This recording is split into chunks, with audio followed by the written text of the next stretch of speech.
Welcome all the way from the Promised Land, the Chair of Israel Lions, Sigal Baron.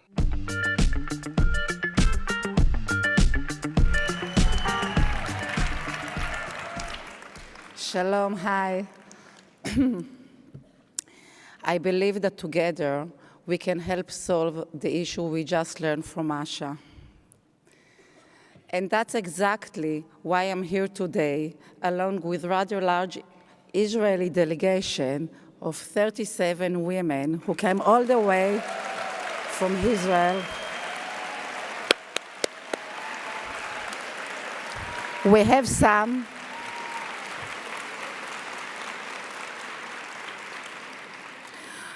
are newcomers.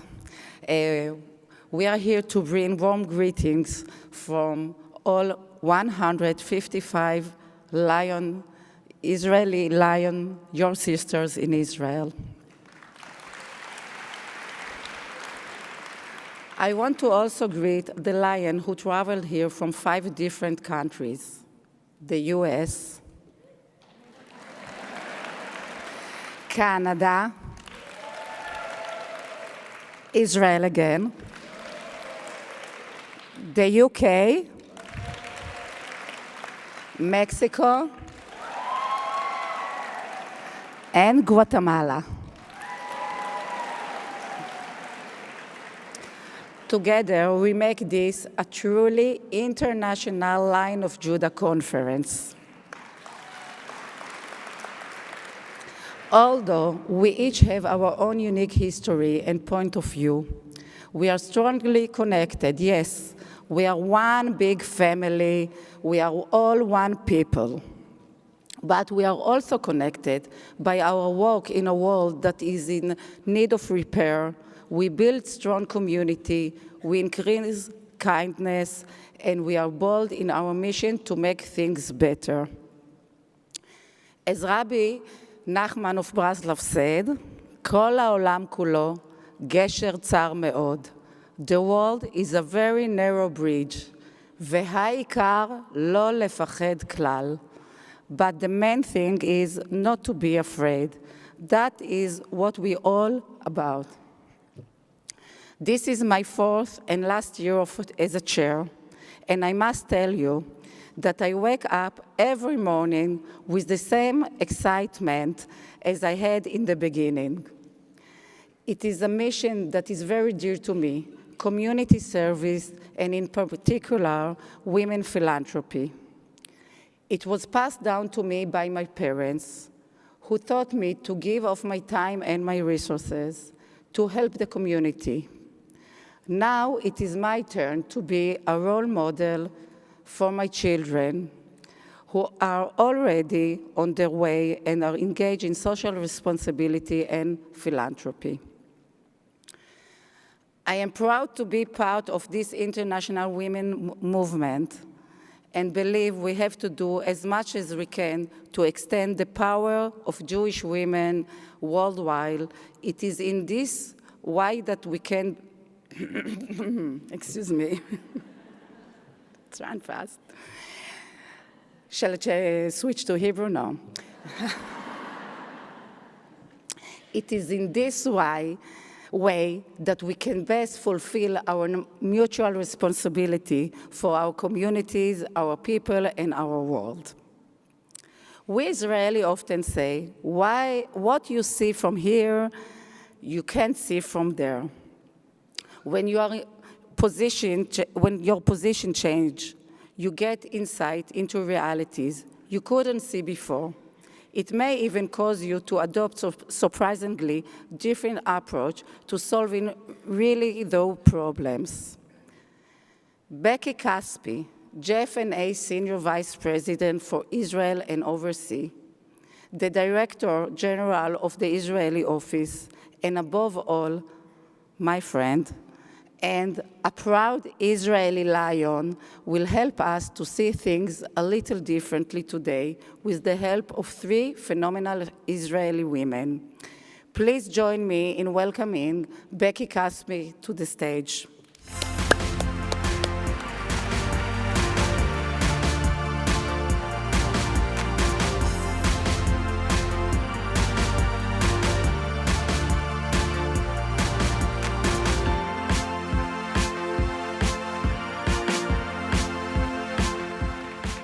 I'm delighted to be here with so many of my fellow Israeli lions at the International Lion of Judah Conference. I love what Sigal said, and I completely agree. Sometimes, by taking a different position, your new view may surprise you. I'm sorry, I think I'm just going to go back to my cards. Is there something funny here? No, it's not.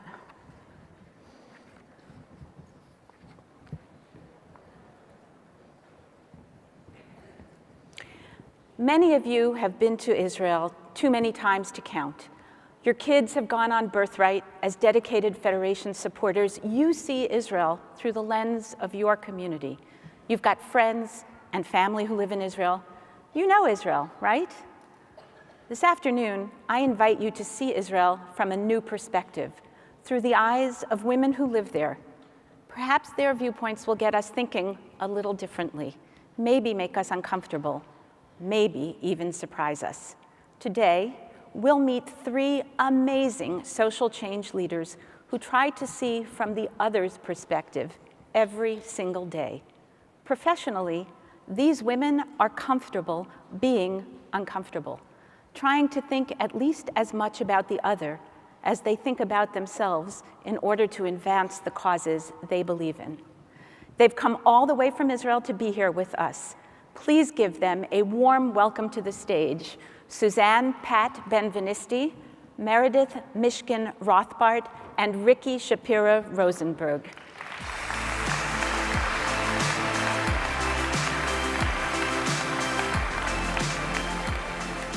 Suzanne Pat Benvenisti leads one of Israel's top research institutes, the Taub Center for Social Policy Studies.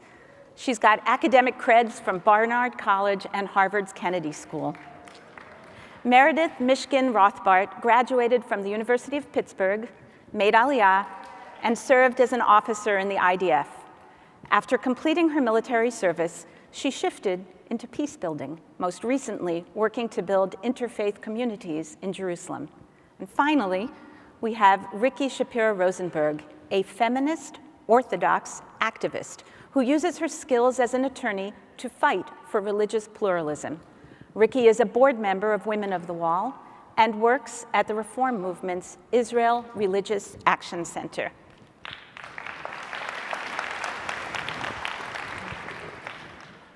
Wow. By virtue of those introductions, you already have a sense of where each of these women is coming from. Now, let's hear from our changemakers themselves about the issues that keep them up at night and what they are doing to solve them. Susie, it may surprise people here this afternoon to know that Israel's education system consistently ranks near the bottom among Western countries and among the highest for social income gaps. The Taub Center recently published new findings that are surprising. Tell us something about what your researchers have learned and what recommendations the center is now making. Thank you very much, Becky. You know, you're absolutely right. Israel consistently ranks at the bottom in terms of its education. We have seen some improvements in the past couple of years, particularly among the Israeli Arab population, but we are still, compared to other developed countries, at the bottom of the rankings in terms of our education system. And I think something that's really important to remember is that academic achievement and income inequality really go hand in hand. We know from international studies that one of the strongest indicators for cognitive development is a mother's education level, and that tracks very, very closely with income level as well. And by the time a child reaches the age of 22 months, the gaps in cognitive development based on an income level are already visible, and that's something that grows really, really strongly over time, so that by the time a child is 10 years old, we see major gaps between people who have higher incomes and lower incomes in terms of their cognitive development. And in Israel, this is really important because A, we have a lot of kids, And B, we lead the world in terms of our poverty rate for developed countries as well. 20% of people living in Israel live under the poverty line, and even more striking than that is that 30% of children live under the poverty line. So 1 in 3 kids in Israel is poor. And so, we just started knowing the importance of early childhood. We started to look more closely at early childhood development and inequality. And some preliminary research that we're looking at right now is looking at children from birth to age 1, and the income and the impact of stress related to poverty at that age on long-term academic achievements. And what we're seeing, and this is very, very initial, and we haven't put it out yet, so it's just between the 1,400 of us, that being poor in early childhood has a stronger effect on academic achievements than being poor at the time of taking a specific standardized test. So that's really meaningful for us, because the reason why we do this research is so that we can understand what kind of interventions make sense. And here, when we hear of 1 of 3 children is living under the poverty line, that can seem very daunting. Well, this can also focus us in terms of our policy making and in terms of our philanthropy, that we need to focus on children at the very, very earliest stages of life if we want to make a long-term impact. Wow, thank you, Susie. Ricky, you fight in Israel's courts against the Orthodox monopoly, but you yourself identify as Orthodox. How do you balance that dichotomy? And of all the issues now in the news, kashrut, the kotel, marriage, divorce, which is the toughest one to grapple with?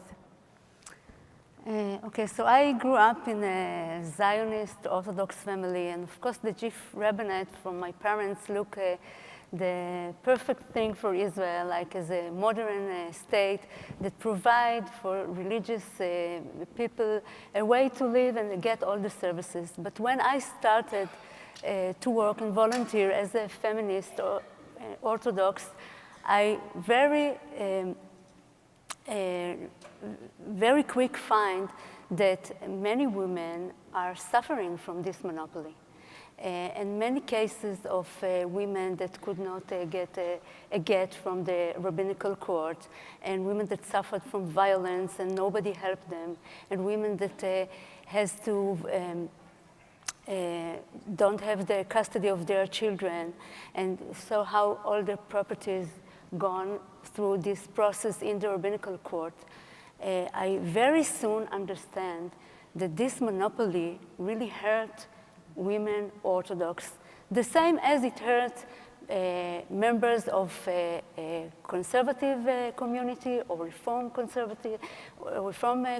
So I understand that I'm standing at the same point like other streams, like new immigrants that come to Israel, and this monopoly doesn't recognize their conversion. And that's why we, as an Orthodox feminist, understood that we must fight this monopoly. I must say that at the beginning, we were naive. We thought we should talk with the rabbi, we will talk about the problems, we will show the solutions.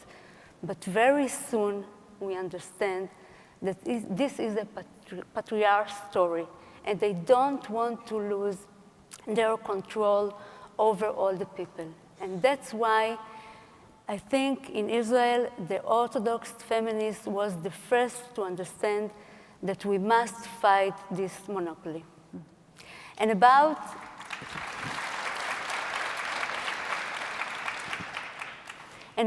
the cases you asked, I think in all those 3 issues, the kashrut, the marriage and divorce, and the Western Wall issue, in all of these issues we see that the Supreme Court now in Israel refrained from having ruling on these issues, even though we filed a petition trying to protect our rights.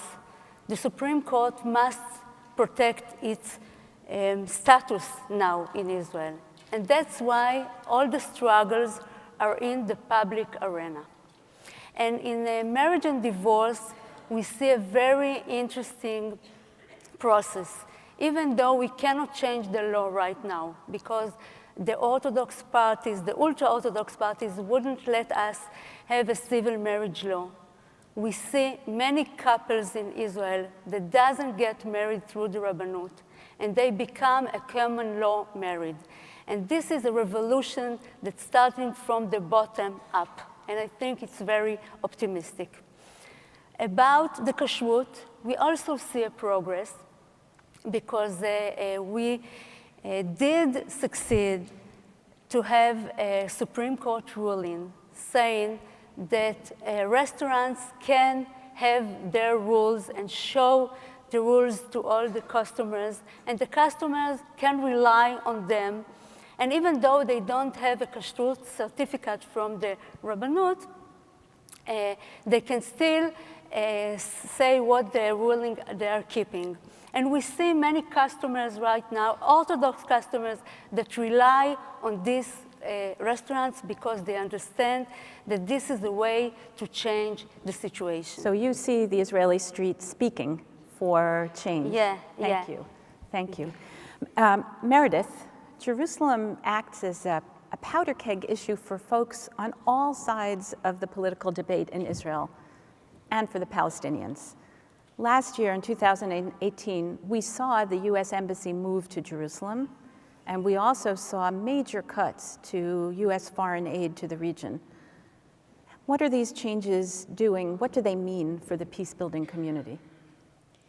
Thank you, Becky. It's, first of all, really an honor to be here as a granddaughter of a Lion of Judah, who I know would be very proud that I've got to be among so many of you. So thank you so much for having me. The decision to move the embassy to Jerusalem was a really life-changing moment for peace building.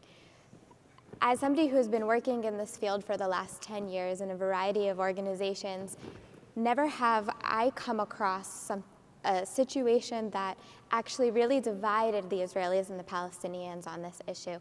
We came to the table wanting to figure out how to move forward and realize that even as the leaders in the field, we had to pause and have deep dialogue ourselves about what each of us is feeling and how we're going to move forward, holding such different opinions about the decision that was made. And the truth is, I think this process was really important for us because of what was about to come next, which was when the US government cut foreign aid, which actually hurt peace-building efforts. So I'm sure many people have read in the news that the US government cut this foreign aid, which affects the peace-building and civil society organizations, but what you might not know is that it cut half of the funding for the entire field. This is going to cause potential organizations to close, major projects to stop, and unfortunately, this could lead to a breakdown of the actual infrastructure of Israelis and Palestinians who really want peace. So what we did as a community of peace builders is say, we're not going to let that happen. And we've been working really hard to come together. I personally reached out to a lot of the other project directors to figure out where is that sweet spot of how little funding do we need in order to continue to work together, and how can we combine our efforts and figure out how we can really continue all of the projects, whether it's youth, sports, water, agriculture, farming, all of the many different efforts that are out there. And so I've actually, in the last few months, decided to leave my position with one organization to dedicate all of my efforts with a few other colleagues specifically to focus on bringing the whole field together. Wow, thank you.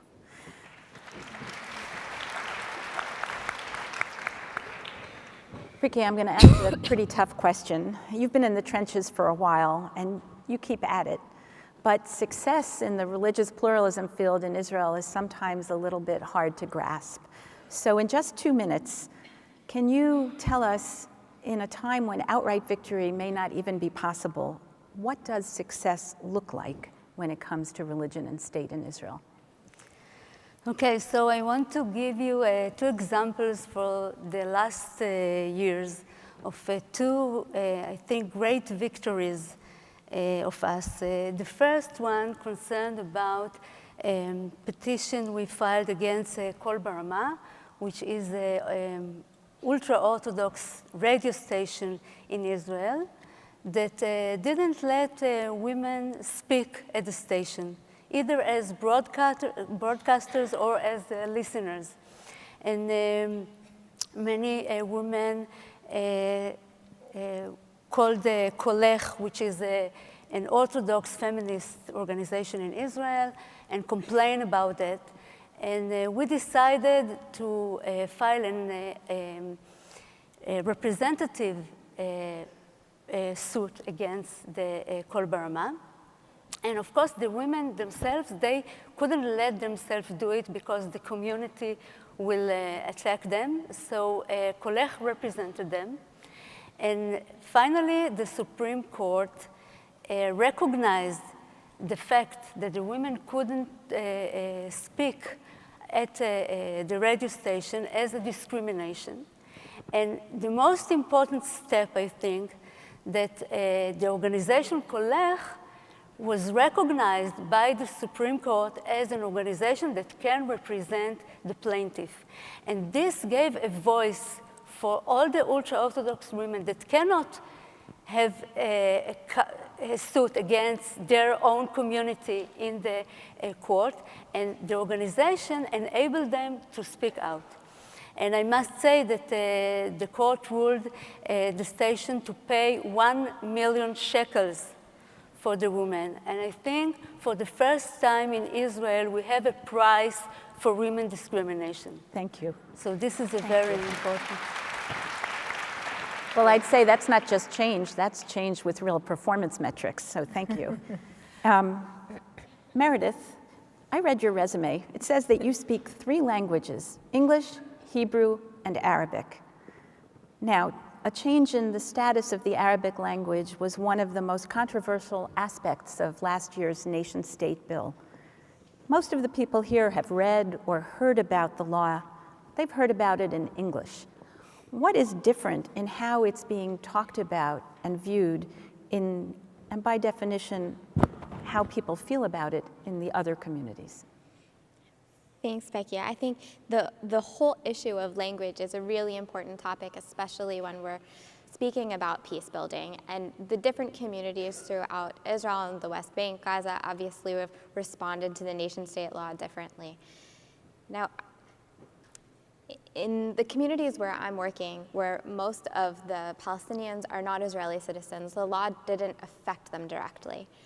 But what it did do is get people to start talking about language a lot more. And what we're noticing is that people on the ground are taking language a lot more seriously. For example, the Ministry of Education in Israel has required that Arabic be offered in schools. And so while all Israeli children are not necessarily learning and studying Arabic, they have the opportunity to, and it is becoming a lot more prevalent. Also in the workplace, we're seeing, for example, in my office, everyone is encouraged to really learn the other language, given time, specifically during their work time, to learn the other language. And it allows for all of the employees to speak to each other in their native language. If somebody doesn't understand, then they're meant to ask. Our meeting notes are a disaster, but at the same time, it allows for us to have much deeper conversation when each person is really speaking from their heart. Wow. And so this shows that a lot of the work itself is changed actually by the relationships. And it's not just about coming together and doing programs and having activities or having a set amount of hours. It's about actually being able to really open up and be yourself. I mean, when people see me speak Arabic as a typical looking religious Zionist Israeli, it changes something for them in how they're not only going to look at me and how they're going to look at other people that look like me in Israel.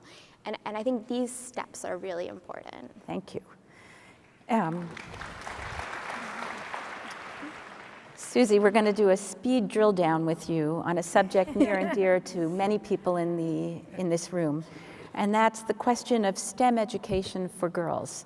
So Taub Center has noted that of the 105 religious girls' schools in Israel, only 19 are teaching subjects related to engineering and technology. That's 18%, if I have this right, as compared to 48% in all other non-Haredi schools. What can be done, or what is being done to shift this trend? So I think that that's really a striking statistic, because we know, and when we set out to study this, we were actually really interested in looking at the single-sex education that is in the Orthodox school system in Israel, and we were expecting, because studies show typically that single-sex education is good for girls, and I say that having gone to a women's college, we were expecting to find the same thing here, yes. And we were expecting to find the same thing here, and what we actually discovered is that girls in Orthodox schools don't have the same opportunities that their male counterparts have, and they don't have the same opportunities that girls and boys have in other Jewish schools, in the secular Jewish schools, or in the Israeli Arab schools. But the problem is really much deeper than that, because if we look at STEM education in general for girls, the problem is widespread in Israel. If you look at students studying literature and art in Israel, 80% of them are girls. And if you look at students studying computer science and physics, 35% of them are girls. The one area where we really see a lot of progress is within the Israeli Arab education system, where girls are studying STEM subjects at much higher level than boys in the Israeli Arab system, and they're studying STEM subjects at much higher level than girls in the Jewish secular system and in the Jewish religious system. In terms of what can be done about it, I think the key is to start very early. I have 3 young children, and a son and 2 daughters, and my son is in the 2nd grade, and he happens to be very good at math, and the school decided to do a challenge group for the 2nd graders. And when I asked my son, that's great, who else is in the group? They were all boys. And I was shocked by this, and I went to speak to the teacher, because even though my son is there, I don't think we can say as early as 2nd grade that we can't find any girls who belong in a high-level math group. And so they went and they found a couple. They specifically looked, and they found a couple of girls who belong there. And I think not having girls in there is really sending the wrong message to the girls and to the boys and to everybody at that young age. And a lot of the interventions that are happening right now in Israel are focused on the high school level, and it's just too late to be focusing on that. And so I think early, often focus on math, focus on science, and really, do the research to understand what's going on. Because if we had not studied what's going on in the religious schools, we would not have known that this was an issue, and now we can actually address it. Thank you. Was your son okay with the fact that you added girls to his group, by the way? I actually did not talk to him about it, so. Excellent parenting, I think. Well, our time is running out, but Israel, as you know, is heading to elections on April 9th. And for what it's worth, I didn't want to miss the opportunity to ask one more question, because I've learned so much from these 3 women. So, in 30 seconds, plus or minus, please tell us, from the point of view of the work you lead, what is the one thing this audience should be thinking about as Israel heads to the polls? Meredith, I'll start with you. Thank you. I'm often asked who I vote for, or who I think would be the best leadership for bringing about a peaceful resolution to the Israeli-Palestinian conflict. And I don't give an answer, mainly because representing the peace-building community forces me not to have one, because we don't agree. What we agree on is that even though we may see the political solution as different from one another, and the way that we would get there is different, we know that civil society and peace-building efforts have to go on. They have to be pushing forth, that there's no magical piece of paper that can create peace without people on the ground being ready to receive it. Thank you. Susie. So, I think we spend a lot of time focusing on security in Israel, and I think one of the really important things for us to remember is that security starts from within, and we need to make sure that we have the entire population engaged in Israel, in the education system and in the workforce, and that means better engaging Israeli Arabs, better engaging Haredim, making sure that people can be working in the high tech and be a part of the startup nation in Israel. We are we spend a lot of time focusing on what's going on the outside. We need to focus on what's going on the inside, get everybody engaged, and try to move the country forward in that way. Thank you. Ricky? I think that we saw an election in Israel that state and religion issue was part of the decision of the elections. We saw it especially about the budgeting, the Haredim, the ultra-Orthodox, and the recruitment of the Haredim. And I think now we have a chance that religious and state issue will be different, because in the last 5 years, we worked hard, and the whole discourse of state and religious issue really developed. We are not talking about Haredim and secular people in Israel. We are now talking about pluralism. We are now talking about how to keep the connection between the Jews all over the world with the Israeli. We are now talking about women discrimination, about women exclusion. So I think if we in Israel will now have a brave leader that will talk about these issues, he can make a real progress in Israel. Thank you.